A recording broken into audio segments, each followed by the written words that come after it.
Baïdi Haribo, vous revenez hier de Conakry, aujourd'hui on enterre 6 jeunes. Qu'est-ce que ça vous dit? J'ai vécu une journée qui m'a vraiment donné des leçons de vie.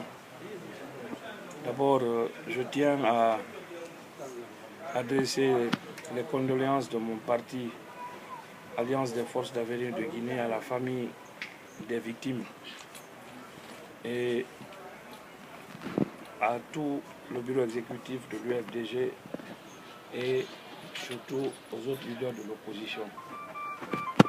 Franchement, c'est un sentiment de frustration, d'émotion qui m'ont animé pendant tout le trajet, qui nous ont conduits vraiment au cimetière pour enterrer ces 6 jeunes que la mort a frappé aux fleurs de la vie.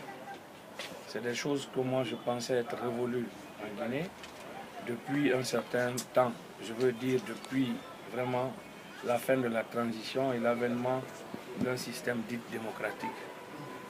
Mais aujourd'hui encore, je constate que les démons d'hier qui ont vraiment agencé l'histoire de notre pays sont de retour.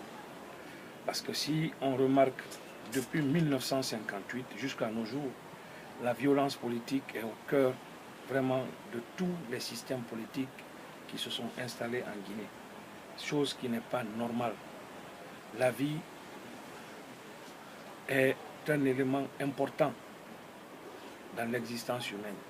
Je pense que le premier élément ou le premier commandement que Dieu a donné aux hommes, c'est la vie. Mieux, c'est une règle implacable des droits de l'homme. Donc aujourd'hui, perdre la vie ou tuer des gens, ne pas respecter la vie des gens, vraiment c'est une chose qui est inacceptable, surtout